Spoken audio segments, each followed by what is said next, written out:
નમસ્કાર દોસ્તો, સ્વાગત છે આપ સર્વનું તમારી પોતાની YouTube channel ocean coaching classes પર।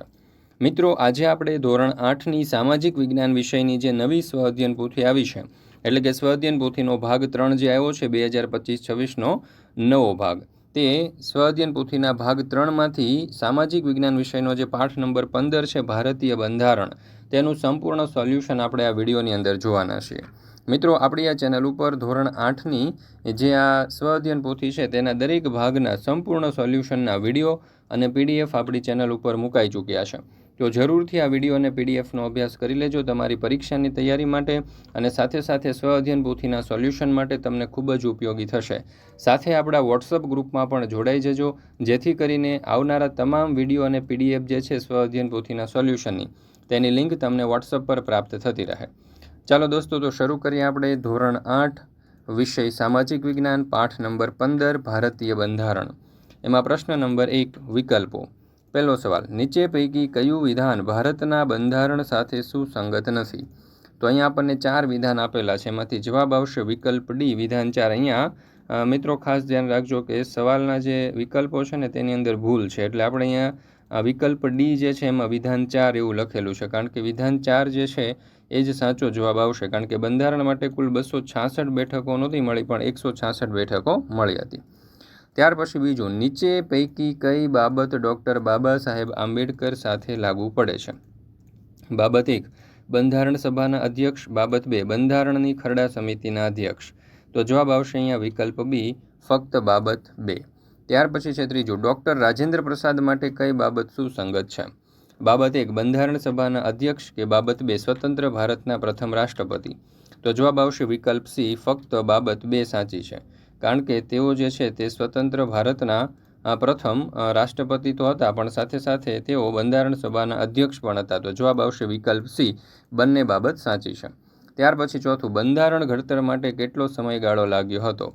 તો જવાબ આવશે વિકલ્પ બી, 2 વર્ષ 11 માસ અને 18 દિવસ। પાંચમું, આપણા દેશમાં બંધારણ ક્યારે અમલમાં આવ્યું? તો જવાબ આવશે વિકલ્પ બી, 26 જાન્યુઆરી 1950।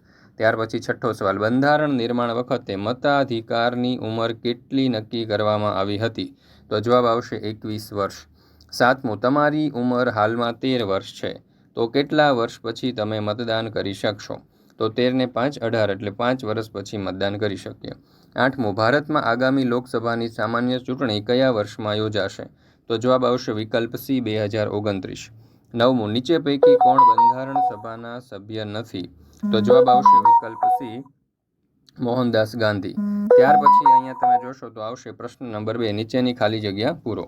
પહેલું, ભારતે ખાલી જગ્યા શાસન પદ્ધતિ અપનાવી છે? તો જવાબ આવશે લોકશાહી। બીજું, ભારતમાં ચૂંટાયેલા સભ્યો સામાન્ય રીતે ખાલી જગ્યા વર્ષ માટે લોકોનું પ્રતિનિધિત્વ કરે છે? તો જવાબ આવશે 5। ત્રીજું, સંઘ સરકારને ખાલી જગ્યા તરીકે પણ ઓળખવામાં આવે છે? તો જવાબ આવશે કેન્દ્ર સરકાર। ચોથું, બંધારણ ઘડતરની કામગીરી કુલ ખાલી જગ્યા બેઠકોમાં પૂર્ણ થઈ હતી? તો જવાબ આવશે 166। પાંચમું, ડૉક્ટર બાબા સાહેબ આંબેડકરે ખાલી જગ્યા હકને બંધારણના આત્મા સમાન કહ્યો છે? તો જવાબ આવશે બંધારણીય ઇલાજોનો હક। ત્યાર પછી છે પ્રશ્ન નંબર 3, નીચેના વિધાનો સાચા છે કે ખોટા તે જણાવો। એમાં પહેલું, ભારત દેશનું બંધારણ વિશ્વમાં સૌથી મોટું લેખિત બંધારણ છે? તો જવાબ આવશે સાચું। બીજું, ભારતનું બંધારણ 15 ઓગસ્ટ 1947ના રોજ અમલમાં આવ્યું હતું? તો જવાબ આવશે ખોટું। ત્યાર પછી છઠ્ઠું, 6 થી 14 વર્ષ સુધીના બાળકોને શિક્ષણની તકો પૂરી પાડવી એ માતા પિતા કે વાલીની ફરજ છે? તો જવાબ આવશે સાચું। ત્યાર પછી ચોથું, 14 વર્ષથી નીચેની ઉંમરના બાળકોને બાળમજૂરી કરાવવી એ ગુનો છે? તો જવાબ આવશે સાચું। ત્યાર પછી પાંચમું, બંધારણની શરૂઆત મૂળભૂત હકોથી થાય છે? તો અહીંયા જવાબ આવશે ખોટું। ત્યાર પછી છે પ્રશ્ન નંબર 4, મને ઓળખો। એમાં પહેલું, હું બંધારણ સભાનો સભ્ય અને ભારતનો પ્રથમ વડાપ્રધાન છું? તો પંડિત જવાહરલાલ નહેરુ। બીજું, હું બંધારણ સભાનો સભ્ય અને બંધારણનો પ્રથમ શિક્ષણ મંત્રી છું? તો અબુલ કલામ આઝાદ। ત્યાર પછી છે ત્રીજું, હું બંધારણ સભાનો અધ્યક્ષ અને ભારતનો પ્રથમ રાષ્ટ્રપતિ?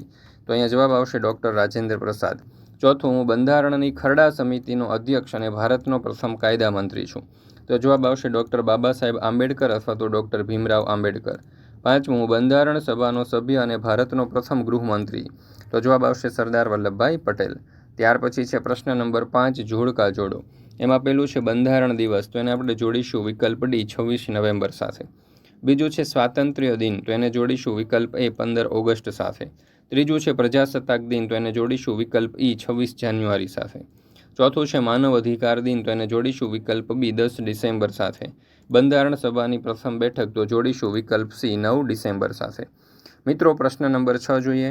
નીચે આપેલા વિધાનોની સામે ખાનામાં તે હક છે કે ફરજ છે તે જણાવો. પહેલું, ભારત દેશના નાગરિકને સમાન તક મળે તો હક. બીજું, બંધારણ પ્રત્યે વફાદાર રહેવું તો ફરજ. ત્રીજું, દેશમાં નાગરિકો હરીફરી શકે, વસવાટ કે વ્યવસાય કરી શકે છે તો હક. ચોથું, 14 વર્ષથી નાના બાળકોની બાળમજૂરી રોકવી તો ફરજ.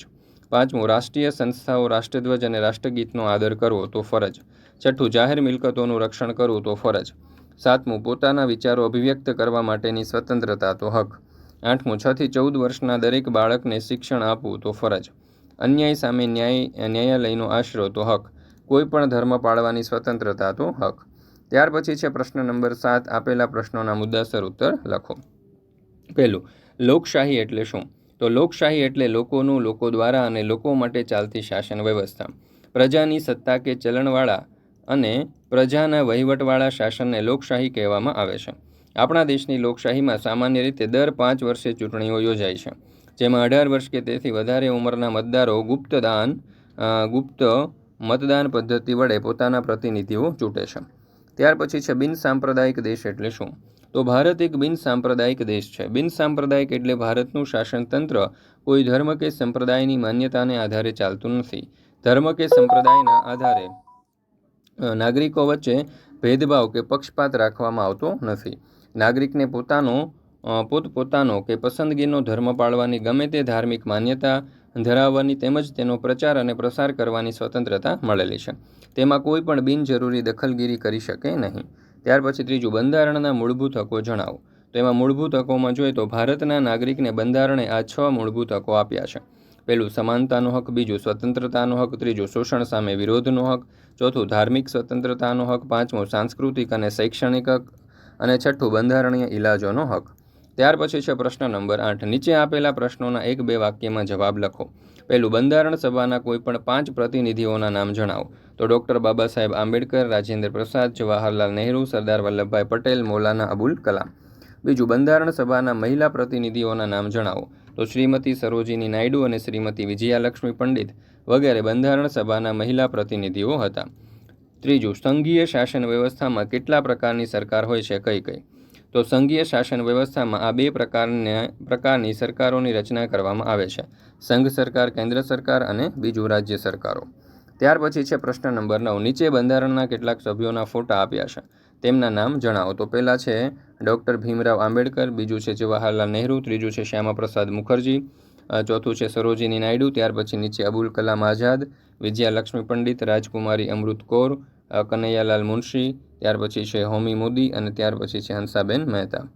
ચાલો, ત્યાર પછી આપણે આગળ જોઈએ પ્રશ્ન નંબર 10. ભારતના આદર્શ નાગરિક બનવા તમે કેવી ફરજો અદા કરશો તે જણાવો. તો ઉત્તર, ભારતના આદર્શ નાગરિક બનવા માટે હું અનેક ફરજો અદા કરીશ.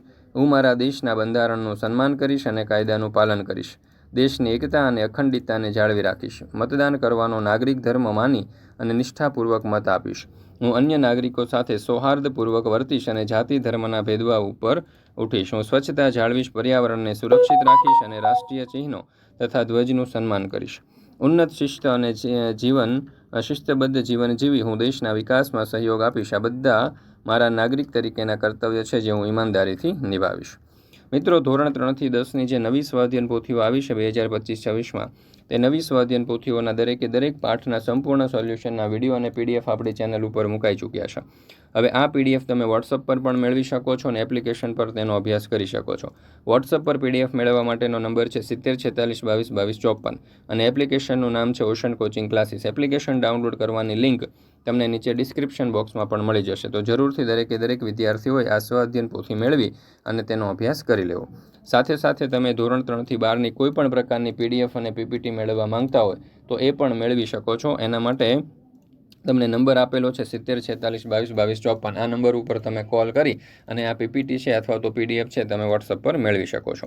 અહીંયા તમે સ્વાધ્યાયન પોથીના સોલ્યુશન છે, દરેક પાઠની સમજૂતી અથવા તો સ્વાધ્યાયના સોલ્યુશન છે, ગાલા સ્વાધ્યાય પોથી છે, પ્રોજેક્ટ પ્રવૃત્તિ બુક છે, પ્રયોગ પોથી, ભૂગોળ પોથી, અંગ્રેજી ગ્રામર, યુનિટ ટેસ્ટ, આઈએમપી પ્રશ્નો, અસાઇનમેન્ટ કે કોઈ પણ પ્રકારના સોલ્યુશનની પીડીએફ અહીંયાથી તમે મેળવી શકો છો. તો જરૂરથી દરેક વિદ્યાર્થી મિત્રોએ આ જે પીડીએફ અને પીપીટી છે તેનો અભ્યાસ કરી અને આ પીડીએફ અથવા તો પીપીટી મેળવી લેજો. જો આ તમને વિડીયો પસંદ આવ્યો હોય તો લાઇક કરવાનું, તમારા મિત્રો સાથે શેર કરવાનું અને સરસ મજાની કોમેન્ટ આપવાનું ભૂલશો નહીં.